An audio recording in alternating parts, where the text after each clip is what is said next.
Bonjour à tous et bienvenue dans Eco & Co, votre magazine de l'économie dans le Finistère. Dans ce 52e numéro, je vous propose une fois de plus de réaliser des économies. Vous connaissez certainement le principe des ventes privées sur Internet. Eh bien, un Brestois vient de lancer le concept inverse. Il démarche pour vous des enseignes commerciales et vous propose des ristournes. Achatdansmaville.com, c'est le nom du site Internet lancé par Steven Friand. Il nous en parle dans la seconde partie de l'émission. Avec l'arrivée d'Internet, on prédisait la mort pure et simple du livre. Il n'en est rien. Les métiers de l'édition ne se sont jamais aussi bien portés. Littérature, BD, presse écrite, les Bretons sont de grands lecteurs et tous les ans, la filière régionale voit son activité progresser. Tous secteurs confondus, le livre génère un chiffre d'affaires de plus de 30 millions d'euros en constante augmentation en Bretagne. Le livre entre en résistance et tout de suite dans notre rubrique In situ.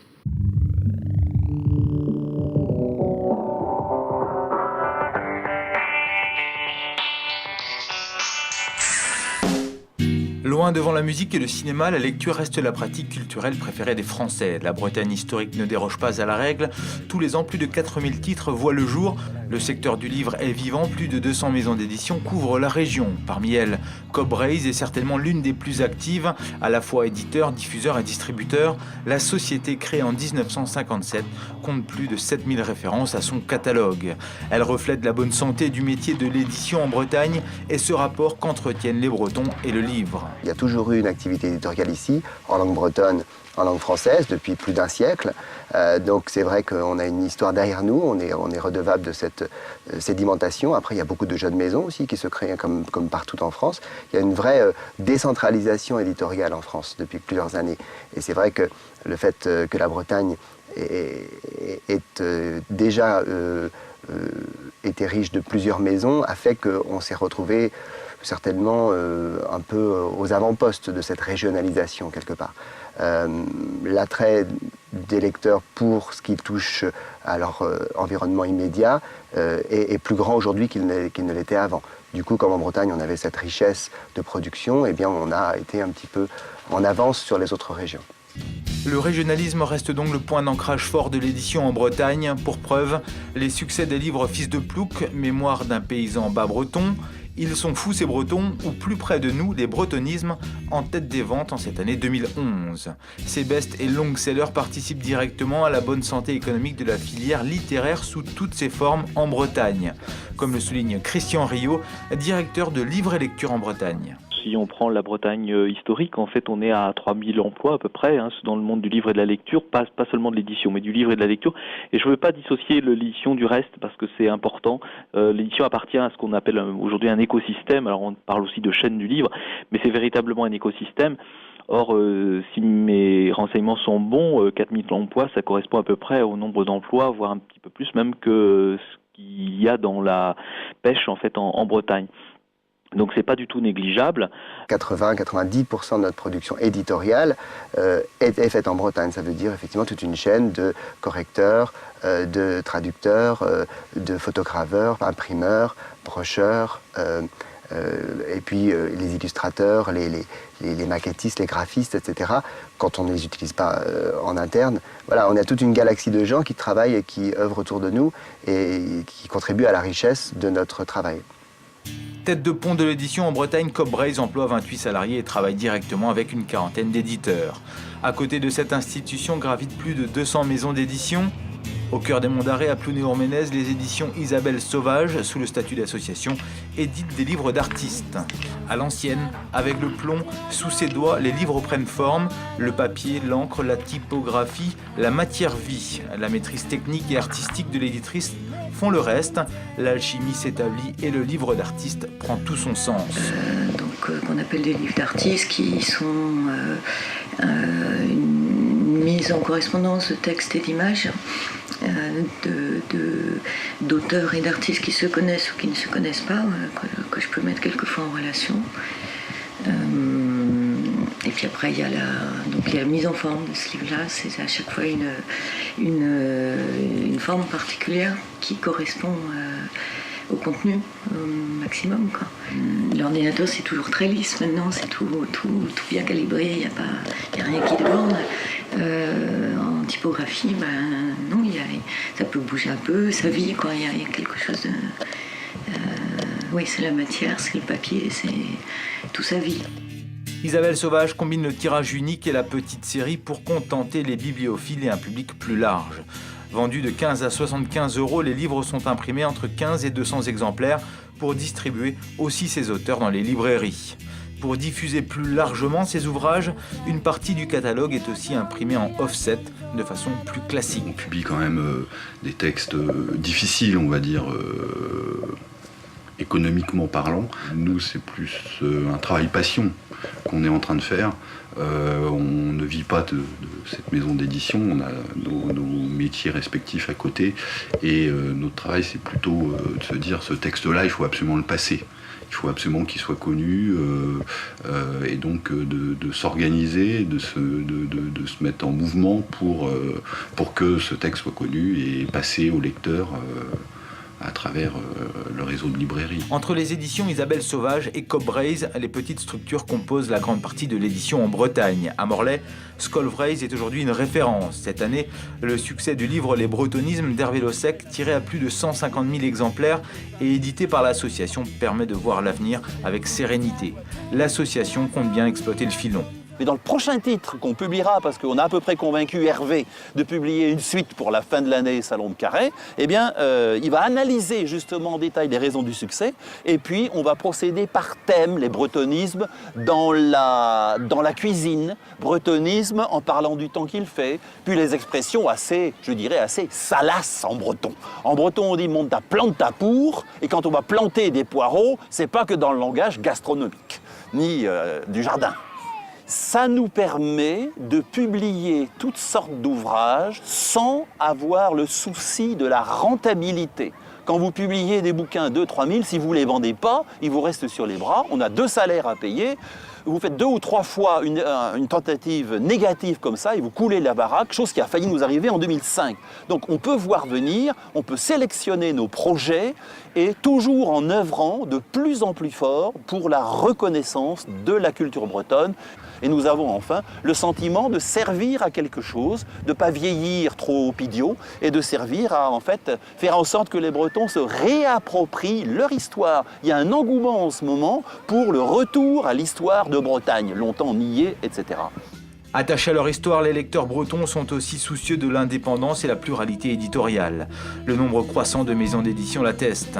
L'arrivée sur le secteur des éditions Dialogue, sous les feux de l'actualité avec le livre d'Irène Frachon sur le Mediator, ou le lancement d'Open Book, une maison d'édition finistérienne de livres sur Internet, montre bien que du plomb au web, la littérature sous toutes ses formes a encore de beaux jours devant elle.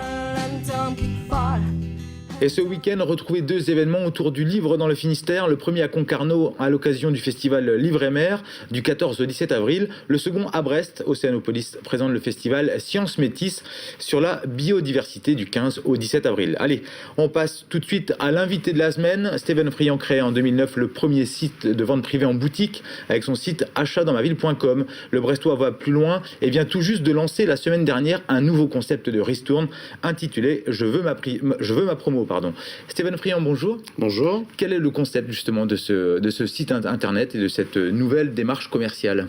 Alors le nouveau concept est très simple. On va proposer aux internautes, donc à nos membres, de solliciter des promos dans les enseignes de proximité, en l'occurrence brestoises. Alors ces enseignes, ça peut être des enseignes nationales, mais aussi les enseignes indépendantes. Concrètement, justement, alors comment ça se déroule ? Il me semble qu'il y a plusieurs étapes, justement. Alors, en quelque sorte, il y a 4 étapes. La première étape, ils vont sur le site et ils sollicitent une promo, donc c'est-à-dire qu'ils cliquent sur le logo de l'enseigne. À partir de là, nous, on va cumuler ces demandes-là et à partir d'un certain seuil, on va se mettre en relation avec l'enseigne pour lui dire effectivement qu'il y a 200 ou 300 personnes qui souhaitent une opération chez eux, et dans ce cas-là, ils nous répondent par oui ou par non, et si c'est par oui, dans ce cas-là, on transmet l'offre à nos membres. Ça, c'est une opération que vous menez au niveau local. On aurait plus vu peut-être justement des enseignes nationales, voire internationales, et surtout parisiennes, lancer ce genre d'opération. Vous le faites en local, ici à Brest. Oui, donc ce qu'on a voulu, c'est tester ce modèle-là sur Brest, avec les grandes enseignes, mais aussi les enseignes un petit peu plus petites, ou du moins indépendantes. Et il est vrai que par la suite, effectivement, on va l'étendre sur d'autres villes, une fois validé sur Brest. Finalement, c'est un peu le même fonctionnement que les achats groupés ? Alors, on part un petit peu de ce concept-là, c'est-à-dire qu'on sait bien que grouper, ça fonctionne beaucoup mieux. C'est-à-dire que si on arrive avec une proposition de 300 internautes, c'est beaucoup mieux que 20 ou 30. Donc, effectivement, être groupé, ça fait la force par rapport aux enseignes. Aujourd'hui, quel est le retour un petit peu par rapport à ce site? Est-ce que vous avez eu, déjà, vous avez un peu de recul, je dirais? Oui, alors le recul, il est très léger, puisque ça date d'une semaine. On a lancé ça le lundi 4 avril. Mais d'ores et déjà, on a eu de bonnes surprises parce qu'on a atteint déjà 10 seuils au sein des enseignes, donc ce qui est prometteur pour la suite. Aujourd'hui, c'est tous les secteurs d'activité qui sont ciblés, tous les secteurs marchands? Alors, on propose de tout, c'est-à-dire qu'on va aussi bien de la concession automobile au prêt-à-porter, mais on sait d'ores et déjà qu'il y a certains secteurs qui sont beaucoup plus sollicités. Par exemple, le prêt-à-porter, bien sûr, entraîne beaucoup plus de clics et de sollicitations que les concessions automobiles, par exemple. Alors, à quoi peut s'attendre justement le client au niveau des ristournes? Est-ce que vous avez déjà pu chiffrer un petit peu des ristournes qui vont être effectuées sur tel ou tel article? Alors, il est vrai qu'on avait déjà mis en place des accords avec certaines enseignes. Donc les réductions auxquelles on peut s'attendre, c'est déjà au minimum 20%, et après ça va aller jusqu'à 50%, et ça sera en fonction aussi de la saisonnalité, parce qu'il est vrai qu'un magasin de prêt-à-porter, en septembre ou octobre, va pas proposer une réduction trop importante, parce qu'il est en début de collection. Donc ça dépendra de la politique commerciale de chaque enseigne. Donc aujourd'hui, on ne connaît pas les véritables réductions que vont proposer les enseignes. Alors, via ce site, vous arrivez justement avec un lot de clients potentiels pour toutes ces entreprises-là. Du coup, vous leur mettez un petit peu la pression. Quel a été l'accueil justement de ces enseignes locales? L'accueil, je dirais qu'aujourd'hui, il est très positif. Malheureusement, on peut dire que c'est à cause de l'environnement économique. Aujourd'hui, on va dire l'environnement économique et également les travaux du tramway qui facilitent pas le développement du chiffre d'affaires. Donc nous, on leur propose une solution qui arrive aujourd'hui au bon moment, je pense. Et est-ce que alors, vous avez différents outils de communication? C'est quand on lance une opération comme celle-ci par le biais d'un site internet, c'est pas difficile justement de communiquer, de se faire connaître? C'est toujours difficile de mettre en place un nouveau concept. Là, en l'occurrence, on a essayé d'innover au niveau de la communication. Donc, vous avez peut-être vu depuis lundi à certains endroits stratégiques des petites ambassadrices qui ont des pancartes. Et plus en centre-ville, une trottinette électrique qui nous a été prêtée par Vélozen, qui est assez marrante et qui attire le regard a priori. Alors, est-ce qu'on travaille de la même façon sur une ville comme Brest qu'une ville comme Paris? Disons qu'on peut travailler de la même façon, mais après, vous savez bien que Paris, c'est des moyens où il faut ajouter 1 zéro, voire 2 zéros supplémentaires sur le budget publicitaire. Donc, il faut arriver armé dans des grandes villes. Après Brest, on peut l'aborder un tout petit peu différemment, avec un budget, on va dire, un petit peu plus limité. Voilà.